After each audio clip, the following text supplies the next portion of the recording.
celular.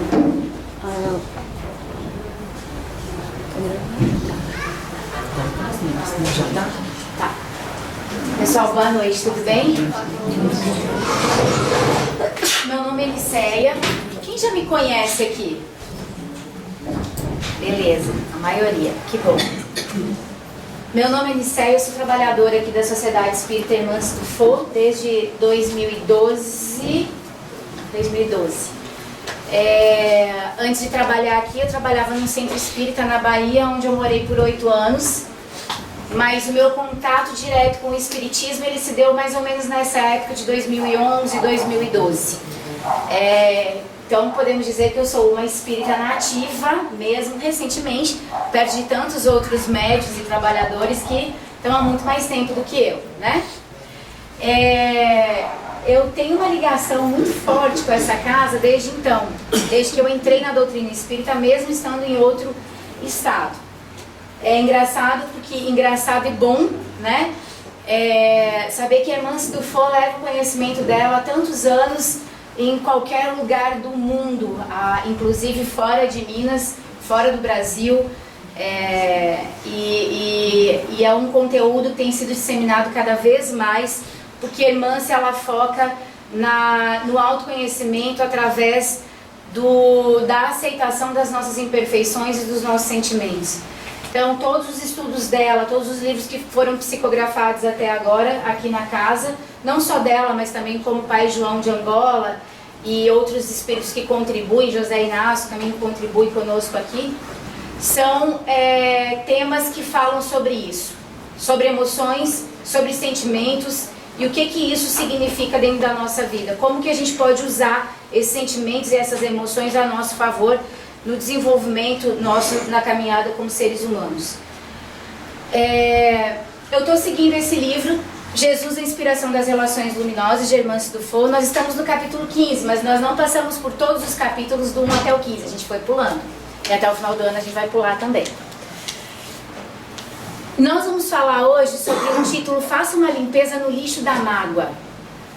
Esse capítulo já foi estudado por outros palestrantes aqui na casa, inclusive Gustavo Cury. Gustavo Cury, se não me engano, o Marco Aurélio também já fez uma interpretação sobre ele. Mas eu acho que cada um de nós traz um pouquinho mais de conteúdo quando vai falar sobre isso e agrega, fala numa linguagem diferente. Então é como se não tivesse ainda escutado. Espero que tenha novidade aqui para vocês. Eu vou usar alguns outros títulos para complementar o que a irmã se falou nesse livro aqui. E aí vocês vão entender que as coisas vão casar bem direitinho ao longo da palestra. Mágoa.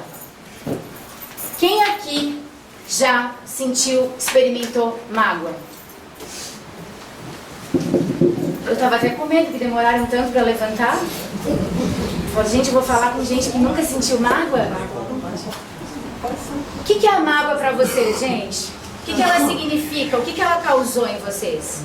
Dor, ressentimento, dor, tristeza, raiva, desânimo, angústia, decepção, peso. Só coisa ruim, né? Só coisa que desequilibra a gente. A mágoa faz isso. A mágoa, ela traz um sentimento de dor profundo, intenso. E numa das palestras do Rossando que eu estava assistindo sobre mágoa, ele falou uma coisa que, embora pareça ser muito engraçada, faz muito sentido. Ele contou uma história, não sei se vocês já escutaram aqui, depois vocês escutem dele direto na palestra, porque vai ser muito mais legal do que eu contando. Mas ele usou ele falou assim, gente, quem aqui já me ouviu falar sobre o potinho de vômito? Nojento, eu sei, mas só para vocês entenderem. Ele falou assim, que ele conta isso em quase todas as palestras quando ele vai falar sobre mágoa. Que é a melhor forma, você escuta sobre isso e nunca mais esquece o que significa. Ele só para resumir, ele fala que assim, ele estava numa viagem, só para contar a história, de ônibus, estava sentado do lado dele uma moça, essa moça começou a passar mal no ônibus, sentiu necessidade de vomitar, passou muito mal, queria vomitar. E ele estava do lado dela, a única coisa que ele tinha para ajudar era um pote vazio. Então ele abriu aquele pote, ela vomitou dentro do pote, ele fechou o pote e continuou a viagem. E ele ficou com aquele pote durante muito tempo, com raiva daquela menina, que ela fez aquilo, inclusive respingou nele, ele passou o resto da viagem com aquele cheiro ruim, com todo mundo olhando para ele, aquele ônibus fechado, aquilo estava sendo muito ruim, nojento. E ele com raiva daquela menina, o que aquela menina foi tomar? Aquele café da manhã, pesado do jeito que ela comeu, por que ela não se cuidou sabendo que ia fazer uma viagem de ônibus? Enfim, chegou em casa, mostrou para os familiares. Foi para o trabalho, mostrou para os familiares. Ele não parava de falar sobre isso. E cada vez que ele abria aquele pote para mostrar, vinha aquele cheiro ruim. Tá bom, a gente ouviu. O que ele falou? A mágoa é igual a um pote de vômito. Horrível, eu sei. Mas é fedido. Só que se a gente carregar esse pote para todos os lados, se torna mais impregnante ainda. E na maioria das vezes o que a gente faz com a mágoa é isso. A gente carrega o fato da mágoa com a gente para todos os lugares. E se alguém me perguntar, eu não posso me magoar com ele. Às vezes está sendo testado. Eu não posso trazer ele pro meu campo, não posso. Eu peço para que vocês não tragam ele pro campo de vocês, tá, gente? Existe um muro energético ao redor dessa casa, inclusive, que deixa ele do lado de lá e a gente do lado de cá. Ele tá querendo entrar. Agora não. Gente, eu trouxe essa história do Rossandro, que ele contou numa palestra, que nem eu falei, escutem a palestra dele, que vai ser muito mais legal ouvir a narração por parte dele, mas me chamou muito a atenção, porque a mágoa é exatamente isso. Mesmo sendo uma coisa ruim, uma coisa que nos incomoda, a gente faz questão muitas vezes de carregar ela por todos os lados e mostrar ela para as pessoas. E quanto mais tempo a gente leva carregando essa mágoa, mais mal cheirosa, vou ser um pouco mais polida porque tem gente aqui que é a primeira vez que está na casa, mais mal cheirosa ela vai se tornando pra gente. Então vamos lá. Qual que é a função da mágoa? Desculpa, a gente deu uma cortada ali, mas eu vou ler para vocês aqui. Isso está dentro do livro do Jesus, a Inspiração, então é uma fala de Hermance Dufault, e ela fala que a função da mágoa, a primeira função, é revelar algo sobre você que está difícil de aceitar. E a revelação mais comum é sobre como você sempre idealiza as pessoas, esperando demais delas. Esse é o aprendizado mais comum para quem se magoa. Diminuir expectativas que se mantêm em níveis muito altos, principalmente em relação ao ofensor. Outro aprendizado a seu respeito é que você não consegue dizer não quando é necessário, aumentando os riscos de manipulação e abuso em seus relacionamentos. Eu vou pedir um favor para vocês. Vocês vão estar lendo isso aqui junto comigo, em alguns momentos vocês podem parar e pensar assim, mas acho que comigo não foi assim. Mesmo que vocês acharem que com vocês não foi assim em alguma situação da mágoa que vocês viveram, guarda essa informação. Porque eu tenho certeza que lá na frente vocês vão falar, pode até ser que tenha sido dessa forma mesmo. Porque quando a gente passa por uma situação de mágoa, a única coisa que a gente não consegue identificar é que a gente faz parte do processo da ofensa. Mesmo sendo a gente o ofendido. Então ela está dizendo que a primeira função é revelar algo sobre você que está difícil de aceitar. Muitas vezes é uma idealização que a gente está fazendo das pessoas, das situações. E outro aprendizado a nosso respeito é que você não consegue dizer não nas situações. Você vai deixando os abusos acontecerem. Para querer agradar, para querer ser aceito, seja lá qual for o motivo. Você não diz não. Você não cria o limite dentro das relações. E a mágoa vem para te mostrar isso. A segunda função é desiludi-lo sobre o que você pensa a respeito de quem o ofendeu. A mágoa acontece para reciclar seu conceito sobre quem o magoou. Essa pessoa pode ser muito pior do que você imaginou, ou, o contrário, ela apenas não é quem você presumiu. E isso não significa que ela é alguém ruim que lhe queira mal. Ela apenas não se encaixa no seu modelo fantasioso de julgamento. A mágoa, neste caso, serve para você reavaliar sua concepção sobre amizades, relacionamentos e parentescos, grau de parentescos. Gente, essa segunda função, eu acho que é a única que a gente não coloca em prova ou em atividade quando a gente sente que está magoado. É eu pensar no outro. Por que que o outro agiu da forma como agiu comigo? Primeira coisa que eu penso é que ele é horrível. Essa pessoa é uma pessoa cruel. Né? Agora, o que que ela está dizendo aqui? Reavalie a concepção. Reavalie a forma como você está olhando o outro. Reavalie, inclusive, se você quer continuar presente com essa pessoa na sua vida. Porque às vezes a gente acaba abrindo mão do nosso direito de escolha só para ter mais pessoas por perto. E a qualidade dessas relações, elas não são tão boas assim, mas mesmo assim a gente vai vivendo.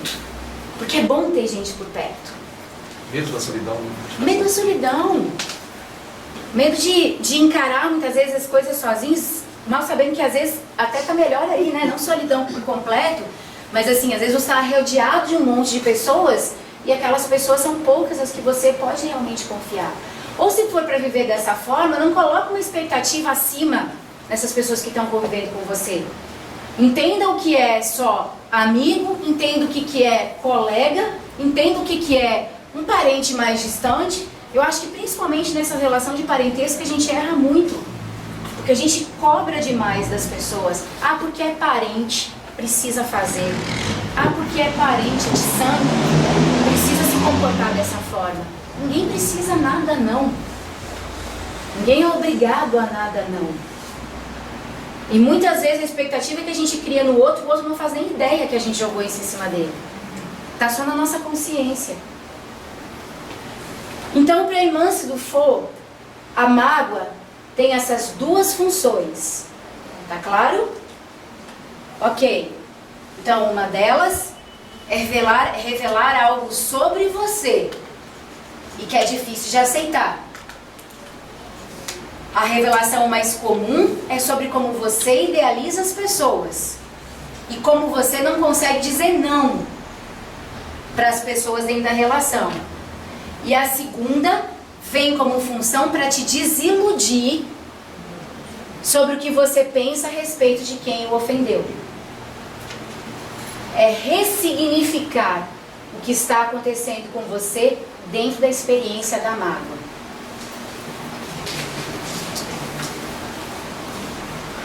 Já no livro 7 Caminhos para o Alto Amor, ficou bem ruim essa imagem. Teria que diminuir ali. Pai João de Angola fala o seguinte: quando você fica remoendo no coração aquela rusga com quem o ofendeu, na verdade está experimentando duas dores emocionais. A surpresa por algo que não esperava e a raiva por não ter sido capaz de prever os acontecimentos a ponto de evitá-los.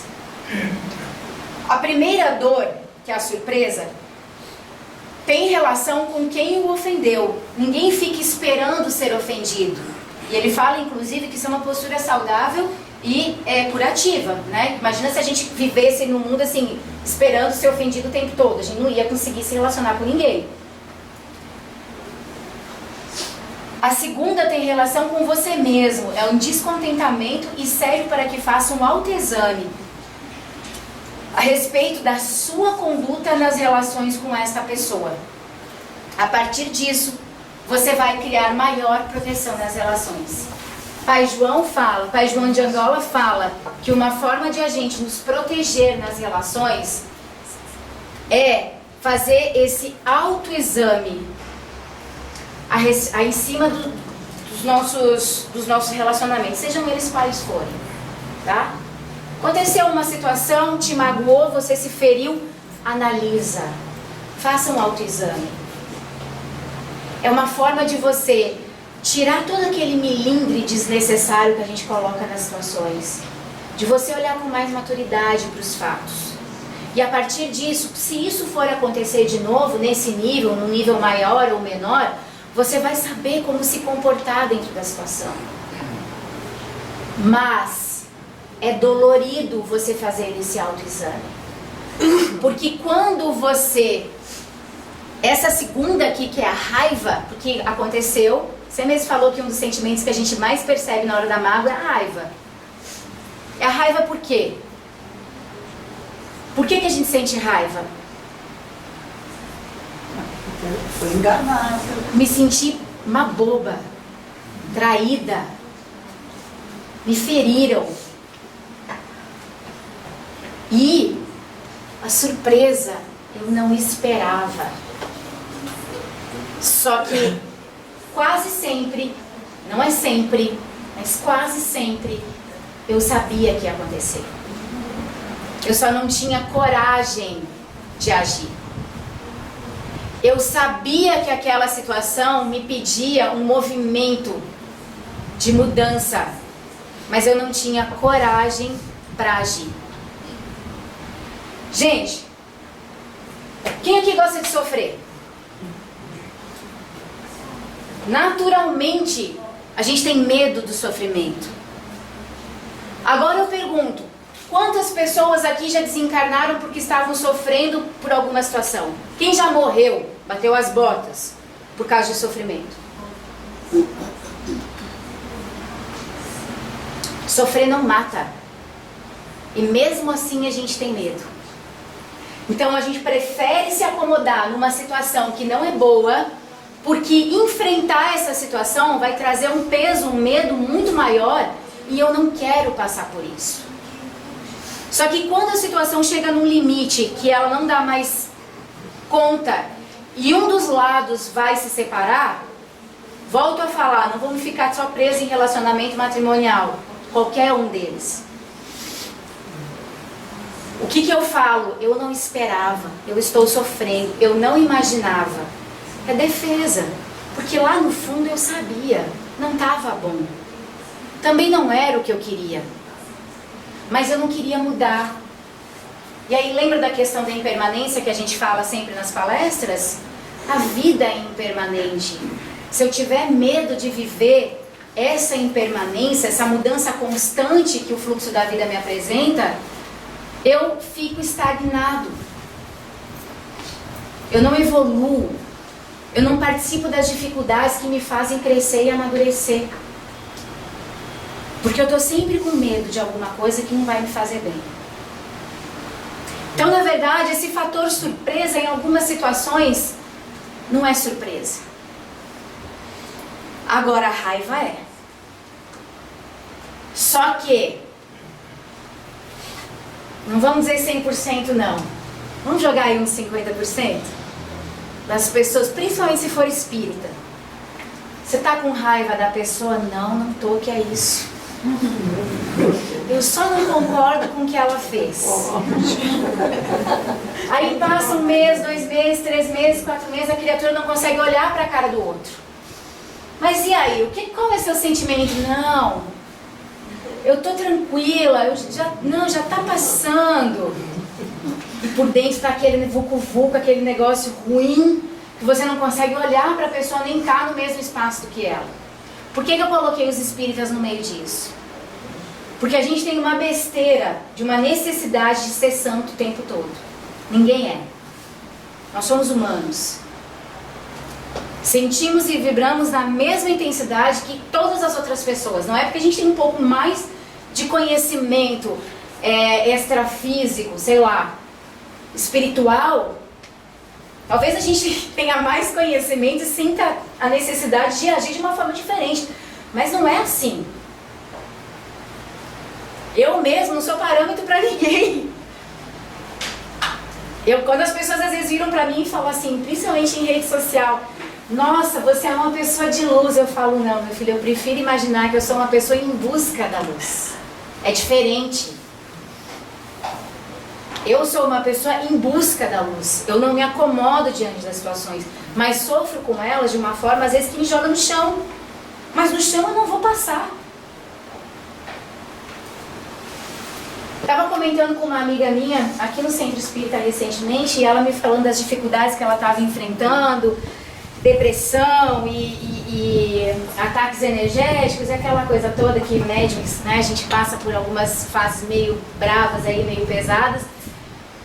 Aí eu virei para ela e falei assim, você já parou para pensar? Eu disse, primeira coisa, eu não quero acreditar que você, fazendo parte de um grupo como esse, se dedicando da forma como você se dedica, que a espiritualidade esteja te abandonando só porque eles querem te abandonar, te deixando passar por tudo isso. Não quero acreditar nisso.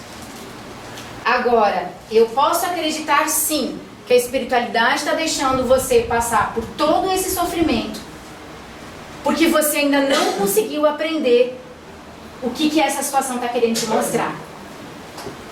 Aí eu virei para ela e falei assim, eu sinto que agora, em 2019, eu estou saindo de dentro de uma nuvem meio cinza que estava ao redor da minha vida durante muito tempo. Foi muito trabalho, foi muito difícil. Foram quartas-feiras, muitas vezes, chegando aqui sem condições de trabalho, em maca, mas sim para ser atendida. Só que nunca sem perder a esperança e a fé de que isso era uma coisa que eu precisava aprender e vivenciar. Então foram dores de diversas formas. No fundo de tudo isso, existia mágoa de diversas situações. E aí quando eu comentei com ela, eu falei assim, aqui, vai passar. Mantenha o pensamento firme, pé no chão, vai passar. Pra mim levou 4 anos, mas vai passar. Aí ela me olhou e falou assim, 4 anos? Falei, uai, tem coisa que a gente está arrastando há existências pretéritas. 4 anos é um pulo. Só que foram 4 anos, gente. E não é que vai terminar 100%, não. Tá um pouco melhor, tá mais fácil de entender. Hoje em dia, quando as coisas acontecem, quando eu não consigo na primeira reação ser tão superior assim, em forma de pensamento, mas assim, logo em seguida eu falo, não, mas espera aí, vamos ressignificar isso aqui, porque a tendência é reclamar, a tendência é achar ruim. Deixa eu ver o que tem atrás disso. E aí tem todo um processo.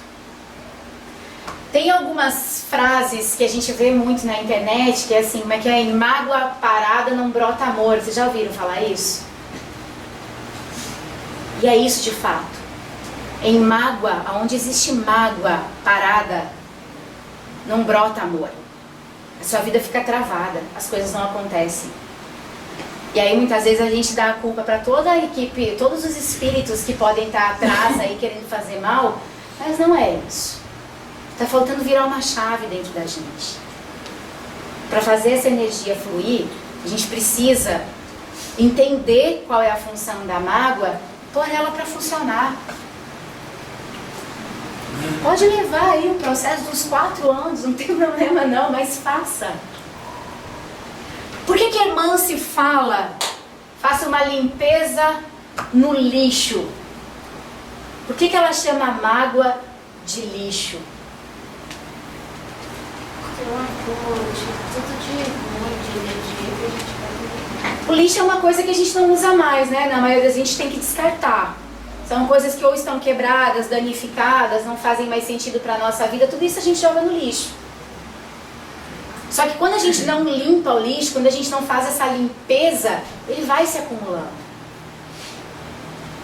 Então em Mateus capítulo 5, versículo 8, diz assim, bem-aventurados os limpos de coração, porque eles verão a Deus.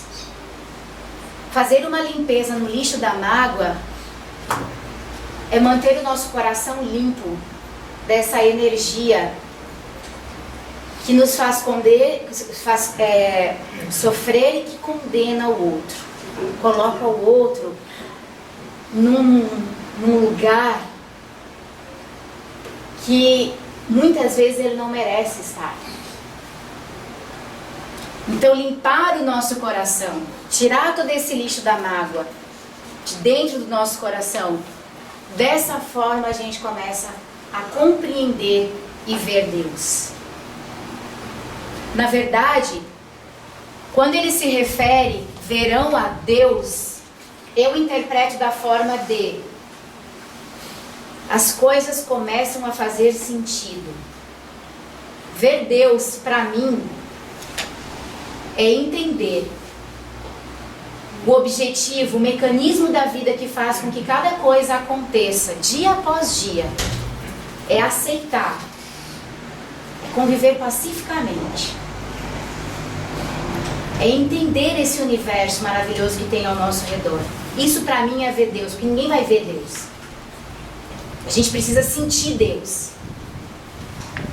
através da nossa vida. Os acontecimentos.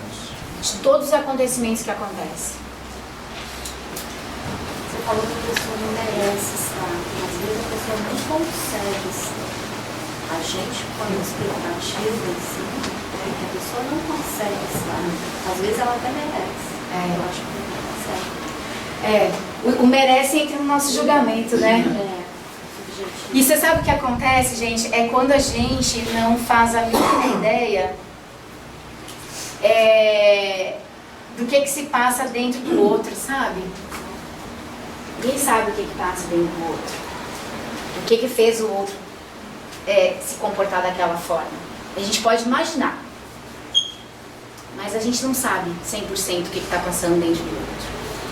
Dentro do livro 7 Caminhos para o Alto Amor, do Pai João de Angola, essa foto ficou bem clara, gente, nem tá bem difícil de ver, mas eu vou pegar ele aqui. É muito legal, quem tiver esse livro depois dá uma passada nele. Tem um capítulo aqui que ele fala sobre mágoa, 106, e sempre no final aqui ele coloca um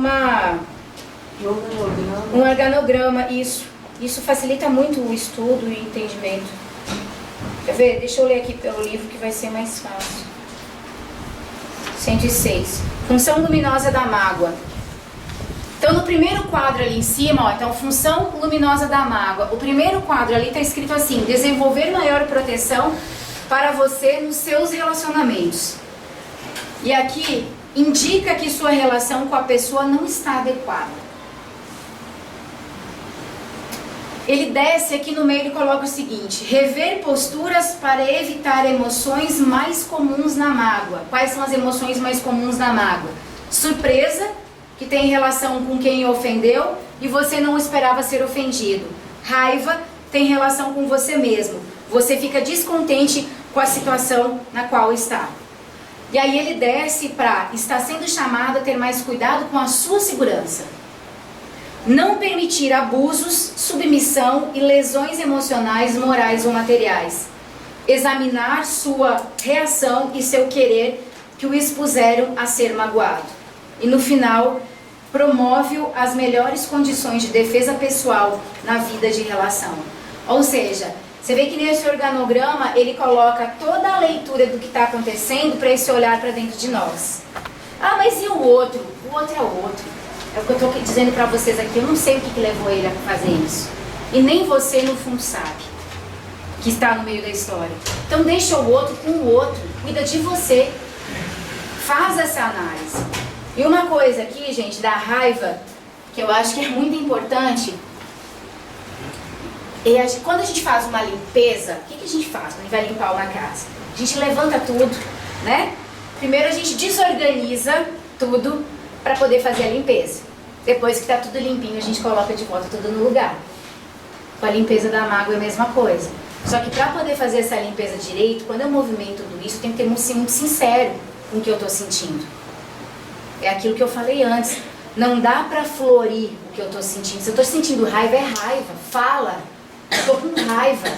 Se for preciso, se você conseguir, chama a pessoa e fala: você agiu assim, você me magoou. Você precisa verbalizar o seu sentimento.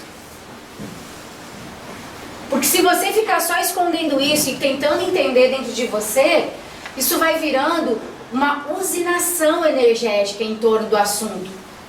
E sua cabeça vai começar a criar ilusões que vão aumentar a história mais do que ela deve ser. Então, se você tiver a oportunidade, fala. E não tenha medo de dizer que está com raiva. Ai, não, mas é que eu tenho... Ela foi uma pessoa muito boa para mim durante 30 anos, tá? No 31º ano ela ferrou com a sua vida. Qual que é o problema nisso? Seja fiel a você.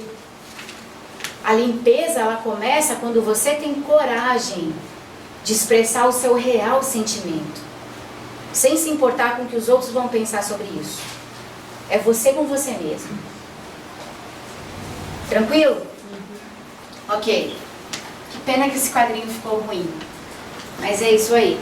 Tem um negócio aqui, gente, que eu quero ler pra vocês. Isso aqui eu vou ter que ler mesmo, que não vai ter jeito.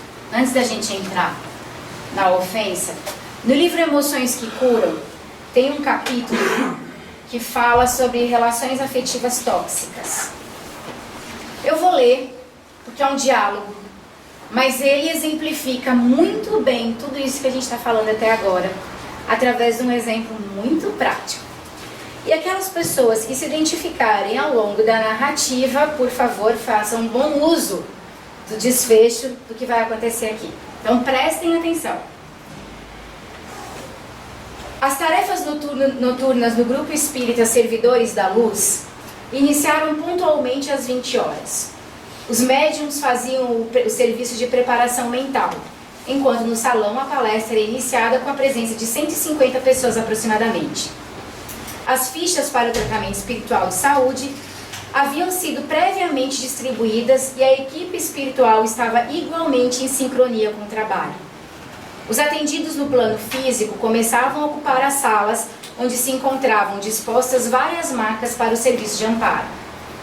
O benfeitor Cornélios, juntamente com José Mário e uma equipe de técnicos do Hospital Esperança lá no plano espiritual, acompanhava o médium Antonino, que se desdobrava mediunicamente para permitir a presença de Pai João de Angola por meio da psicofonia.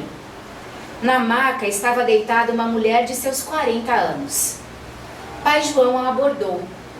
Que louvado seja Cristo, Zanfia. Assim seja, pai velho, respondeu Marta com certa timidez. Se tiver alguma Marta aqui, é mera coincidência, tá? A Fia está sofrendo muita dor, né, Fia?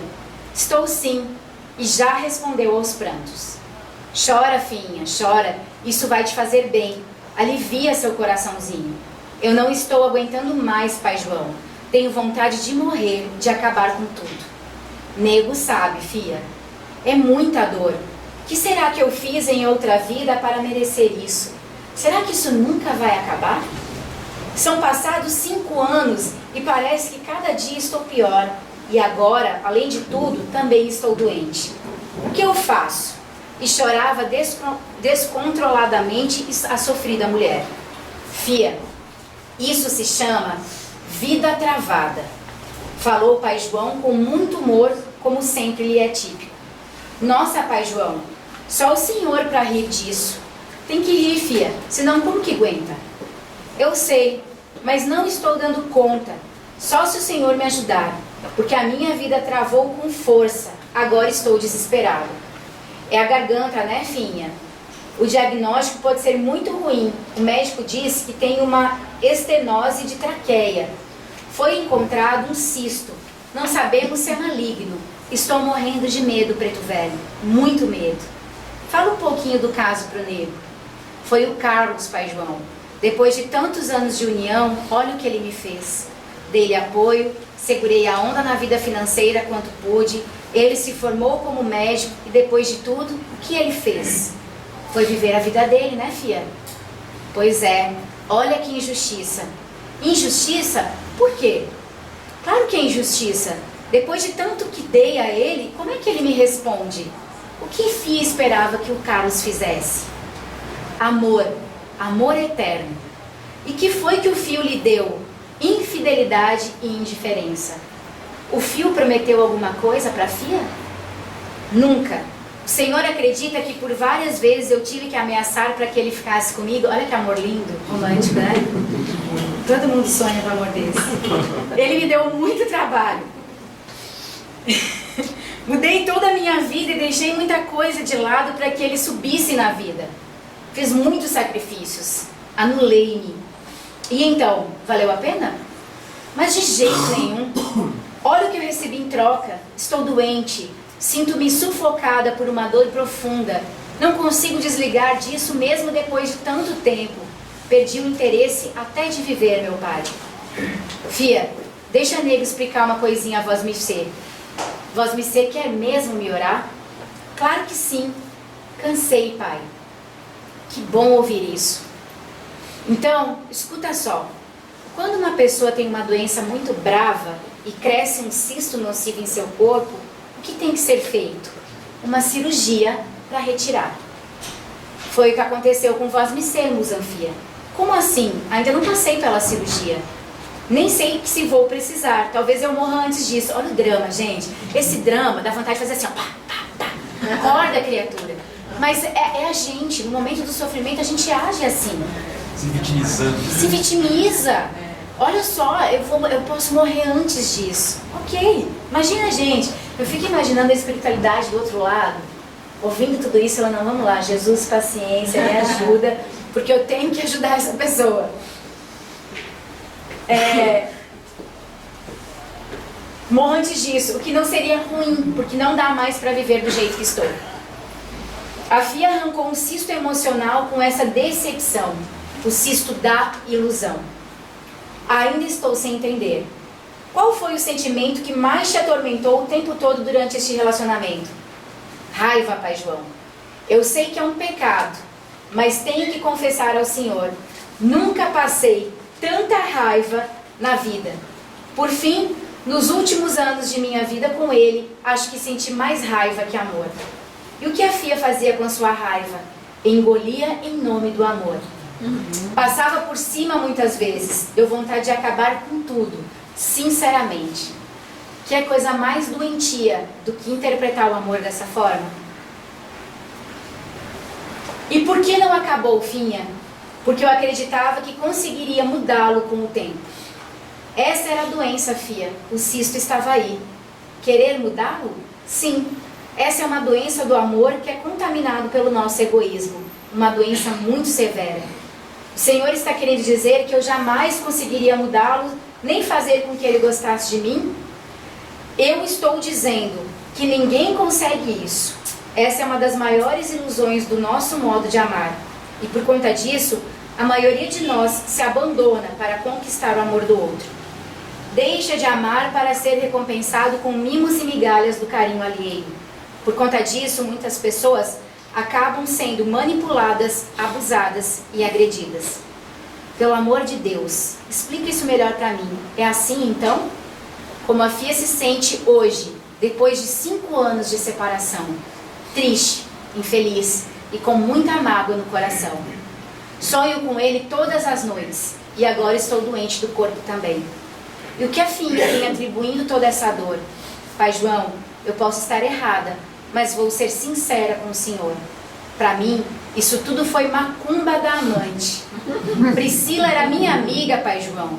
Saíamos juntos e veja só o Senhor, foi com ela que Carlos foi se juntar. Eu sei, Finha. O senhor sabe?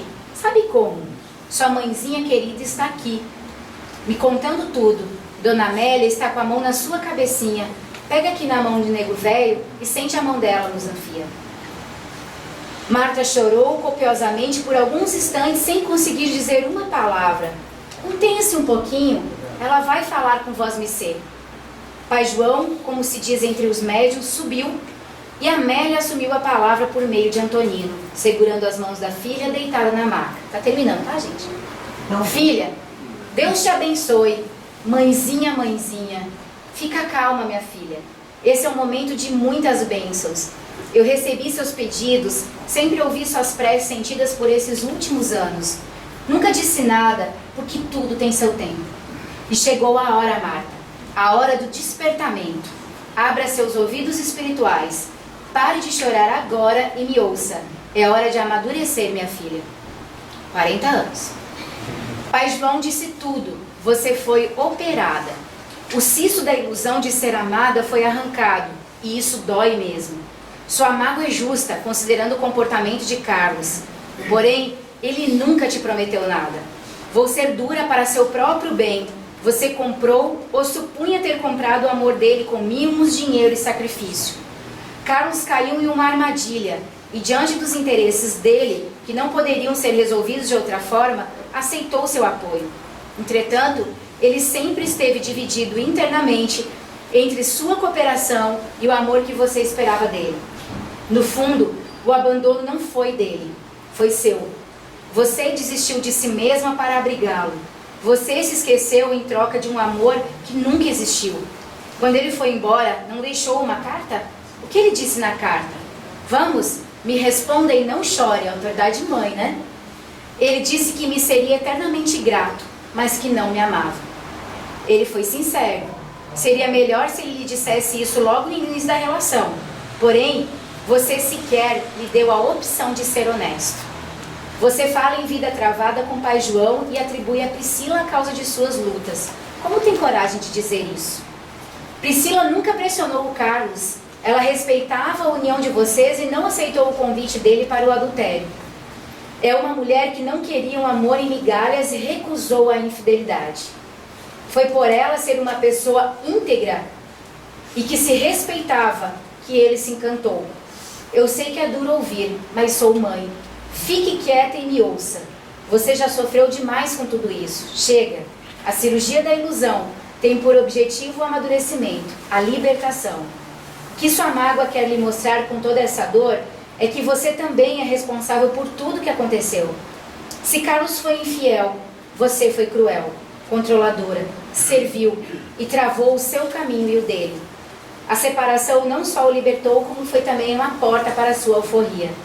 Ele nunca te traiu por conta da integridade de Priscila, e você os acusa injustamente. E mesmo que isso tivesse ocorrido, o que você espera com essa acusação, se não criar um álibi na sua consciência para rebaixá-lo à condição de infiel e ingrato? Quem sofre com tudo isso é você. São passados 5 anos, minha filha, e olha para você, até onde acha que vai aguentar? Eu não aguento mais, mãe. Ajude-me a sair disso. Agora sim, você disse algo de gente grande, que quer amadurecer e ficar adulta emocionalmente. Como sair disso, mãezinha? Perdoe. Tenho tentado esquecer, mas não consigo. A raiva parece aumentar a cada tentativa.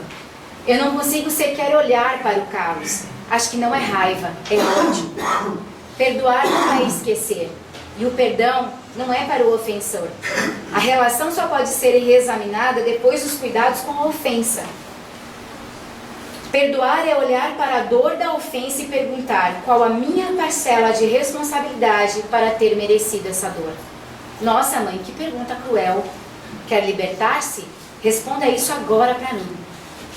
Está bem, eu vou dizer. E respirou fundo para dizer. A senhora disse bem. Eu fui muito idiota mesmo. Egoísta, talvez seja melhor dizer. Fui cega pelo meu modo de amar. Mas eu gostava tanto dele, mãe. Isso é mentira, minha filha. Se você de fato o amasse, não teria comprado amor que não se vende. Não o mandaria embora como fez. Amor acontece ou não acontece. Simples assim. E o que eu faço com essa raiva toda que sinto? Raiva de quem? Do Carlos e da Priscila. Acha mesmo que é deles que você tem raiva?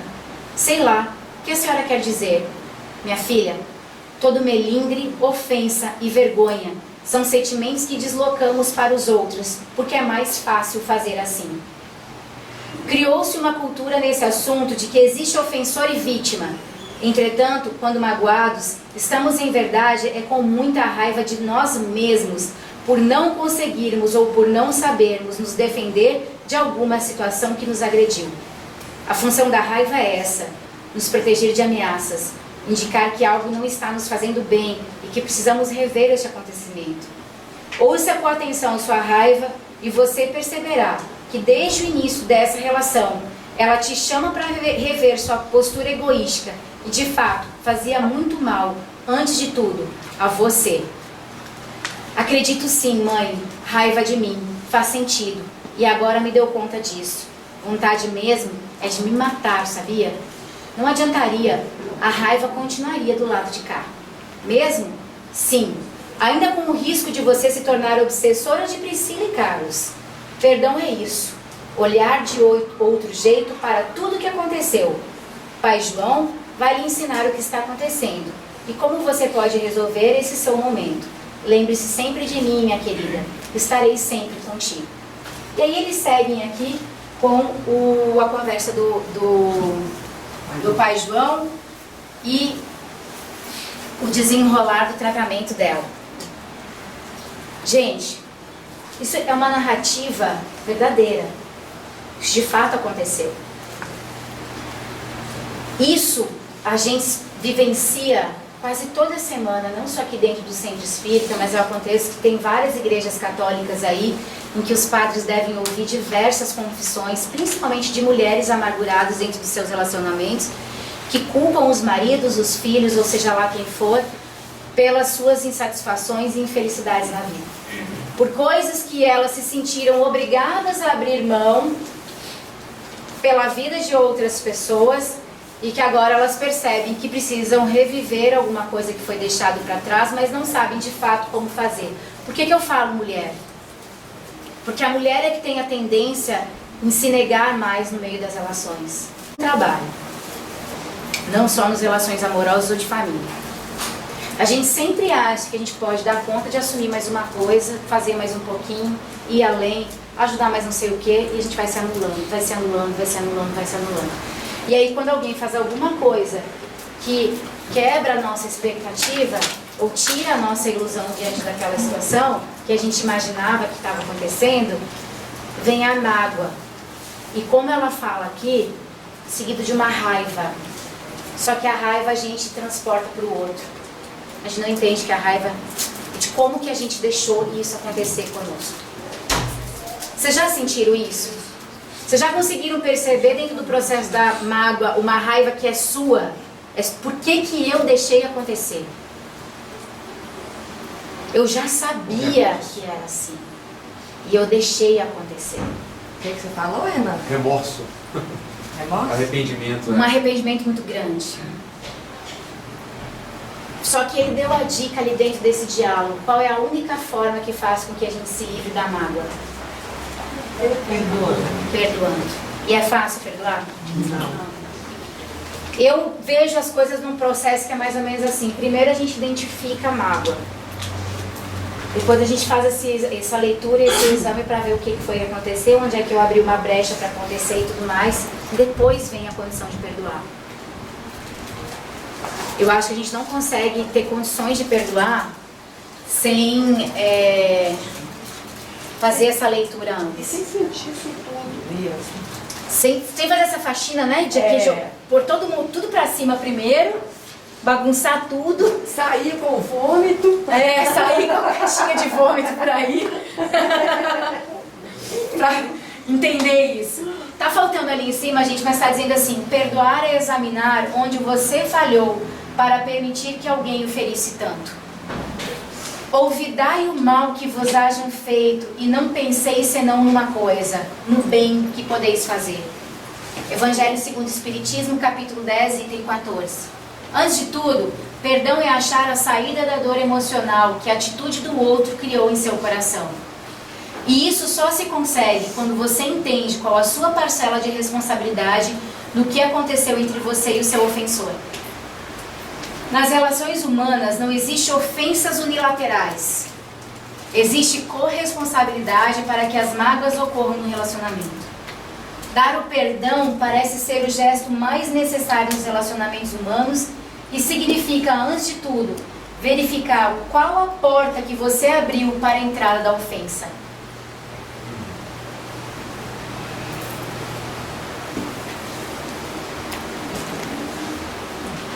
Dar o perdão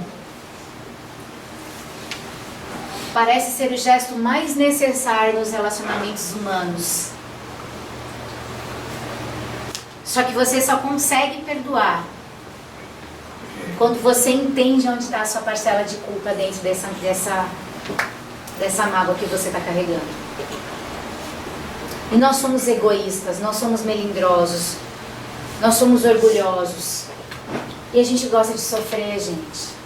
A gente gosta de arrastar uma corrente pesada por aí. A gente gosta muitas vezes de ficar quietinho lá no fundo do poço, sentindo tristeza. Demora muito tempo pra gente querer ver a luz dentro de uma situação.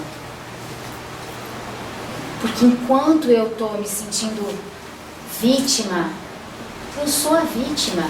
Eu mereço cuidado, eu mereço atenção. Quando eu começo a assumir a minha parcela de responsabilidade, eu começo a liberar o outro também dessa pressão, dividir o compromisso. Para a pessoa que ela é muito egoísta e muito orgulhosa, ela não aceita, ela não se sente bem. Agora, quem está buscando de fato reforma íntima, o autoconhecimento, o amadurecimento emocional, isso é uma libertação. É como se fosse tirar um peso que está nas suas costas. E quando você vai entrar em outro relacionamento, você entra com um pouquinho mais de cautela, com um pouquinho mais de certeza de que para aquilo dar certo vai depender dos dois. E no menor sinal de que você está vendo que a coisa não é lá do jeito que você estava imaginando, você avalia de novo se aquilo não é uma expectativa muito alta que você está criando em cima da situação, ou se você não está criando uma ilusão que não corresponde à realidade. Conheci uma pessoa hoje, vamos usar um exemplo. Foi legal, a conversa foi boa, foi super solícito, super atencioso, não sei o que, não sei o que. Ele me ama? Eu conheci hoje. Só que dentro da nossa cabeça, o que começa a acontecer? Ai meu Deus, que homem lindo, podia casar com ele, imagina só, olha que legal que ia ser. Ah, vou chamar ele pra sair, não sei o que, não sei o que. Primeira vez que ele diz não, não quero ir. Ai meu Deus. E aí, como eu já experimentei uma situação de sofrimento lá atrás, e eu já me magoei de uma forma que me deixou sequelas, quando eu entro num relacionamento assim de novo, que não é nem um relacionamento ainda, mas criando uma expectativa acima da média, e uma ilusão também além da verdade, eu começo a sofrer de novo. Então eu preciso estar consciente. Eu preciso ter examinado dentro de mim como é que as coisas funcionam. Como é que eu sou. Como é que eu reajo diante das pessoas. E a partir daí a gente vai criar essa proteção energética que o Pai João falou ali. Essa proteção que cria sou eu. Eu posso rezar 10 Ave Maria, 20 Pai Nosso, tomar 15 passos na semana. Mas se eu não entender isso, quem sou eu, como eu funciono, quais são os meus limites, não vai adiantar. A minha proteção não vai estar 100% me protegendo dessas situações, porque sou eu. Sou eu sempre. E aqui no perdão, ai meu Deus, vem aqui, aqui ó, aqui eu me segurei. No perdão, ele fala o seguinte, em cima ali, perdão. É achar a saída da dor que o outro lhe causou. É uma atitude de auto-amor, lá no canto. Do outro lado, entender sua parcela de responsabilidade no que ocorreu. No meio ali, desce para buscar uma solução para a sua mágoa. Depois ele desce lá no canto.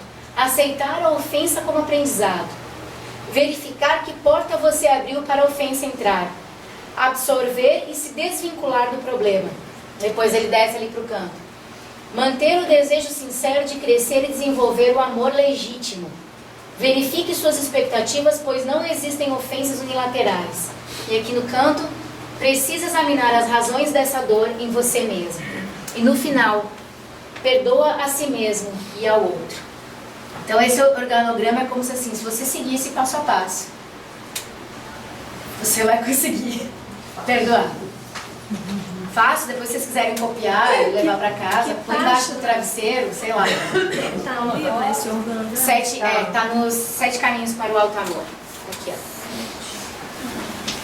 E o outro é o Emoções que Curam, não é? O que eu li, o diálogo, foi no Emoções que Curam. E esses 7 caminhos para o alto amor, ele traz muitas coisas que tem em outros livros de Emance, mas ele faz tipo uma leitura mais didática, assim, sabe? Ele coloca em gráficos, tudo pra você entender melhor. É bem legal. Gente, e tem outro depois, se vocês puderem ler. Esse livro eu acho que nem tá sendo mais editado, mas ele chama Amor Além de Tudo. E fala muito sobre espíritas que desencarnaram e quando chegam lá do outro lado se decepcionam completamente, porque assim, eles achavam que iam estar num lugar super mega lindo, nosso lar, vou trabalhar com roupinha branca, nananã, e eles passam pelo umbral, eles têm que ser resgatados. Ou seja, eu já estou super consciente que pode rolar umas paradas assim, Amor é o estudo. E aí ele fala aqui, ó, porque ele fala muito sobre rótulos, como a gente se baseia na nossa vida, nas nossas experiências, pelos rótulos que a gente adquire. Então, um exemplo, é como se assim, estou hoje como presidente da CED, né? Então assim, eu sou presidente da Sociedade Espírita Irmãs do Flor. Eu sou. Você acha que eles vão me deixar quando eu desencarnar, eu ir para algum lugar? Eu não sou nada, eu estou. E aí, aqui tem um outro diálogo, depois tem um capítulo que fala só sobre mágoa, e é um presidente da FEB, lições com a mágoa. É um presidente da FEB que desencarna e traz, assim, várias complicações muito grandes, tem que passar por várias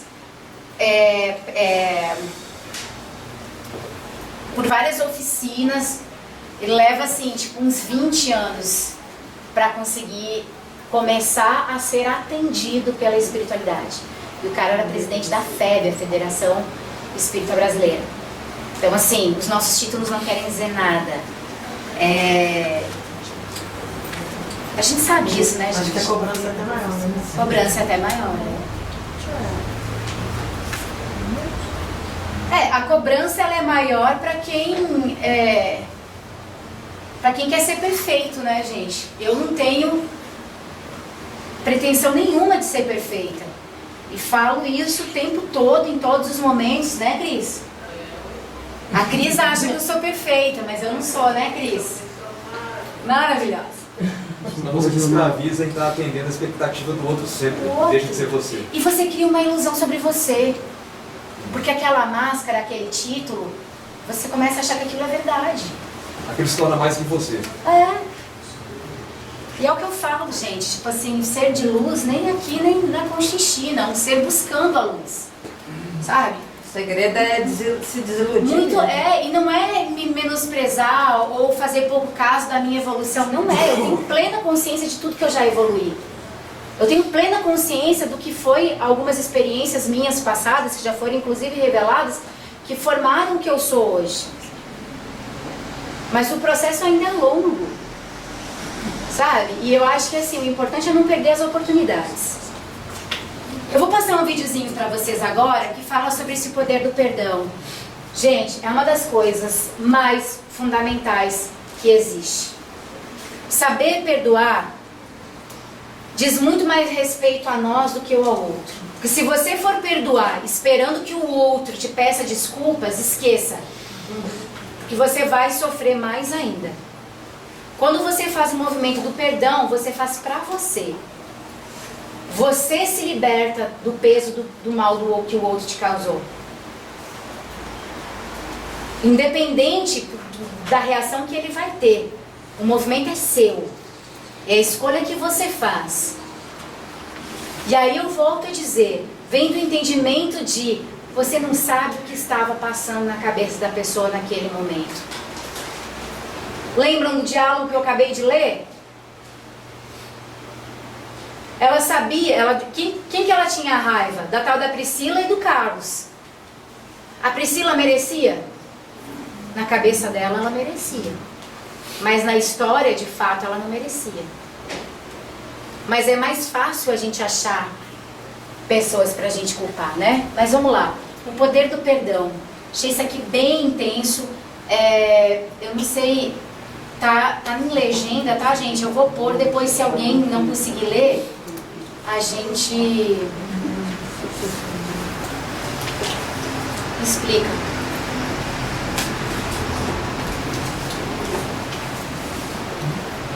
Então, foi um cara que, aos 54 anos, confessou ter assassinado 48 mulheres. Conhecido como assassino de Green River, acho que é, River, ele assumia a culpa pelas mortes no Tribunal de Justiça.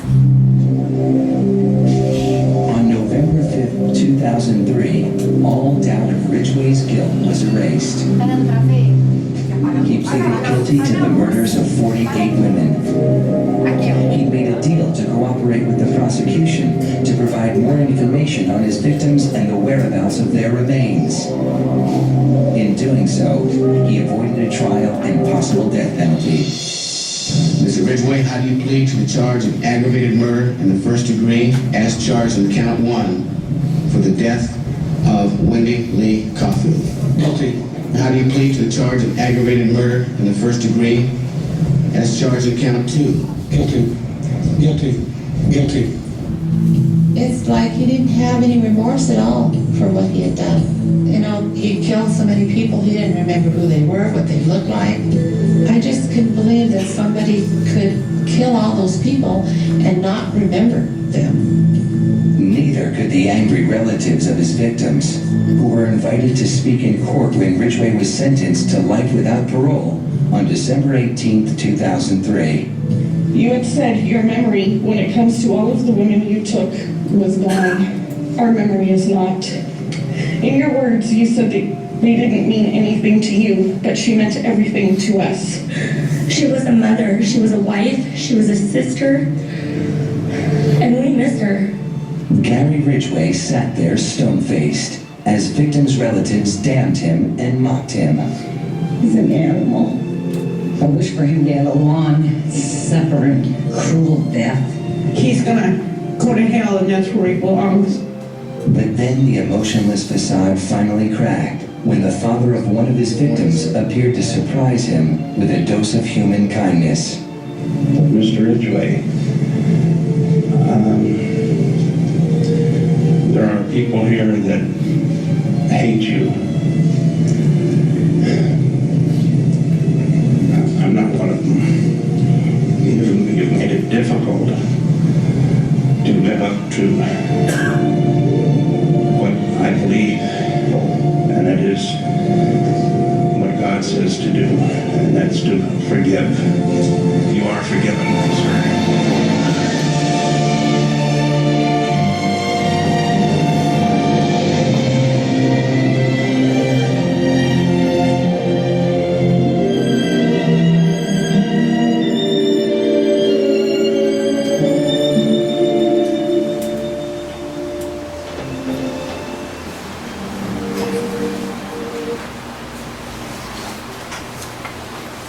Respondeu-lhe Jesus: não te digo que até 7 vezes, mas até 70 vezes 7. Há limite para o perdão? Existe situação mais dolorosa do que um pai estar na frente do assassino da sua filha e dizer para ele assim: eu te perdoo? Vocês viram o semblante desse pai que perdoou? Não era muito mais leve, mais harmonioso do que aquelas pessoas que ainda odiavam e culpavam? Vocês viram que a única coisa que fez com que um assassino de 48 mulheres, louco, cruel, não tem consciência talvez muitas vezes do que estava fazendo, qual foi a única coisa que fez ele sair daquele estado mental que ele estava? Se emocionar. A única coisa que fez ele se emocionar foi: eu te perdoo. Assistindo o vídeo mais de uma vez, eu vi que quando ele começa a falar de Deus, ele já muda. Porque até para o mais cético, gente, Deus é uma energia da criação.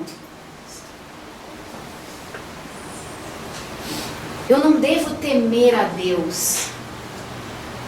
Eu não devo temer os meus erros, as minhas faltas. Eu devo temer não ter condições de perdoar a quem me ofende. Nós estamos falando desde as 8h15 sobre mágoa, para chegar no final na única coisa que importa aqui, que é o perdão. Por mais difícil que o movimento do perdão seja, Ele é a única coisa que vai salvar a humanidade da escuridão que nós mesmos criamos nas relações.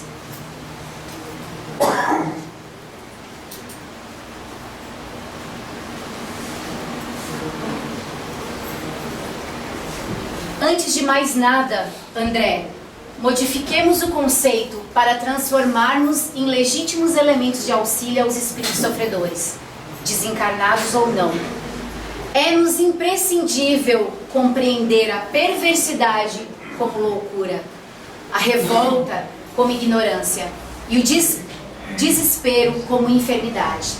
Isso está na obra No Mundo Maior, capítulo 3 de André Luiz, pela psicografia de Chico Xavier. Há quanto tempo que essa obra foi escrita, gente? Não sei. E olha como que ela encaixa direitinho com a forma como a gente tem que aprender a começar a ver as situações. Para poder auxiliar. E não é só auxiliar aqui dentro de um centro espírita, é para nos auxiliar. Ressignificar.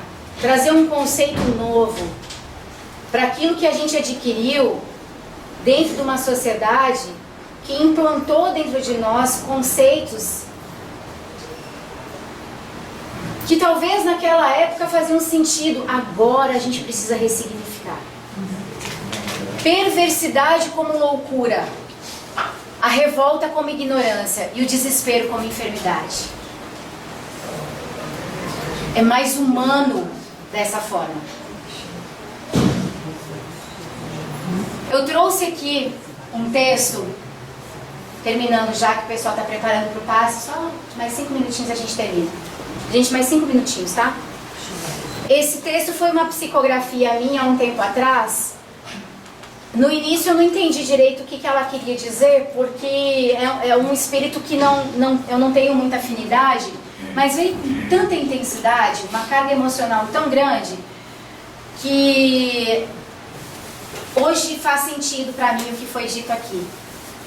E ele fala o seguinte: nós cultuamos o sofrimento como meio de libertação de nossas mais profundas dores e angústias, de uma vida vazia de amor.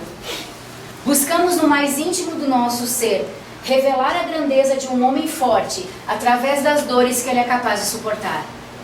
Ansiamos pela imagem da fênix que se refaz das cinzas, tal qual o filósofo pessimista acreditava que na morte ele se imortalizaria.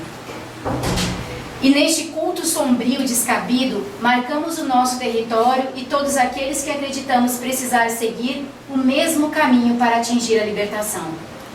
Somos seres ignorantes, rastejando na sombra da morte, em busca de alívio para algo que criamos, mas não temos coragem de enfrentar: o medo. Somos filhos da insanidade de um mundo que não se reconhece em si, mas se espelha em tudo que sofre, acreditando que aí está a força. Quando para desfazer tudo isso, bastaria apenas uma coisa, um gesto, uma posição: o amor. A única, a mais libertadora, simples e potente energia curadora e luminosa em tempos de dor, capaz de desfazer a dor, o amor.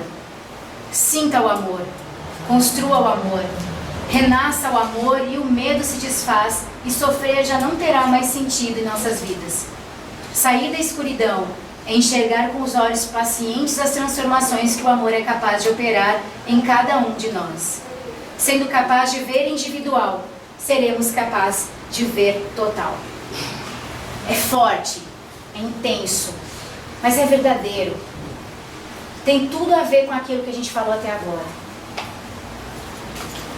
Nós vivemos numa sociedade onde sofrer é uma coisa que parece que em alguns momentos é almejado. A gente precisa sofrer para melhorar. A gente não precisa sofrer para melhorar. A gente pode melhorar sem trazer tanto sofrimento. E o amor é a única coisa que é capaz de salvar a gente dessa loucura que a gente criou para nós mesmos. É uma sociedade doente, sim, mas eu vejo que é uma sociedade que tem aprendido a tomar os remédios certos. E todo remédio leva um bom tempo para surtir efeito, não leva? A gente precisa ter calma.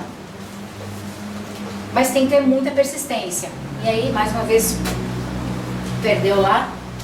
Outra coisa que eu postei essa semana nas redes sociais foi assim: nosso maior problema é querer viver a vida sem sofrer. A ideia do sofrimento, seja ele qual for, causa medo. E o medo, por sua vez, faz com que busquemos ter controle sobre tudo. Sobre o que sentimos, o que será no futuro, o que o outro sente, o que o outro fará. E assim vivemos, evitando sofrer, sentindo medo e controlando. E nesse círculo vicioso, recusando o sofrimento, seguimos nossos dias. A mágoa nasce, de certa forma, escondida neste redemoinho, pois se o que acontece me faz sofrer e eu não quero sofrer, me magoo. Sofrer não é o problema. O problema é fazer disso seu medo de viver. Abra a janela e viva sem expectativas de perfeição. A vida é assim mesmo, uma história onde não apagamos as coisas ruins, mas usamos na releitura para aprender a fazer diferente. Então é isso que eu vou encerrar com vocês hoje, nesta noite de segunda-feira, iniciando no meio do mês de agosto. Não vamos ter medo de sofrer não, gente. Vamos ter medo de olhar para as coisas que a gente precisa mudar em nós, porque isso vai fazer com que a gente cresça e amadureça. Tem um livro muito bom, O Medo, do Krishnamurti. Ah, é? Nunca li, vou procurar. É muito bom. O Medo, Cris? O Medo, Krishnamurti. É um mestre indiano, né? Ele era um advogado e esse livro é muito bom. É O Medo. Tá. Eu acho que o medo, a gente precisa parar de ter medo do medo, né? Ele te trava. Te trava. E o medo, na verdade, o nosso medo está baseado no controle, né? A gente não quer que as coisas mudem. E a vida é uma impermanência só. Não pode nadar contra a maré, né? Não pode. Tem que se deixar levar. Tem que deixar levar. Eu brinco sempre assim, que tipo assim, a nossa vida é um barquinho, né, gente? Navegando lá no mar. Tem dias que a tempestade vem, deixa o mar mais revolto, mas o barquinho, ele está cumprindo o papel dele, que é navegar. A gente às vezes tenta controlar, principalmente no momento de tempestade. Mas o barquinho, ele faz o que ele faz de melhor, é navegar. A gente precisa aprender a deixar a nossa vida acontecer, sem tanto controle, sem tanto peso, aquele controle demasiado, né? Querendo que tudo seja da forma como a gente quer que seja. Sem esquecer que existe um planejamento muito bem feito, planejamento reencarnatório muito bem feito, que até mesmo os nossos sofrimentos vêm como base de educação para o nosso espírito. Então é isso, espero que vocês tenham gostado, obrigado por terem vindo, esperem um pouquinho aí que vocês vão começar a ser chamados para a prece. Vou colocar uma musiquinha e fiquem ainda aí mentalizando para vocês manterem a faixa aí do atendimento de hoje.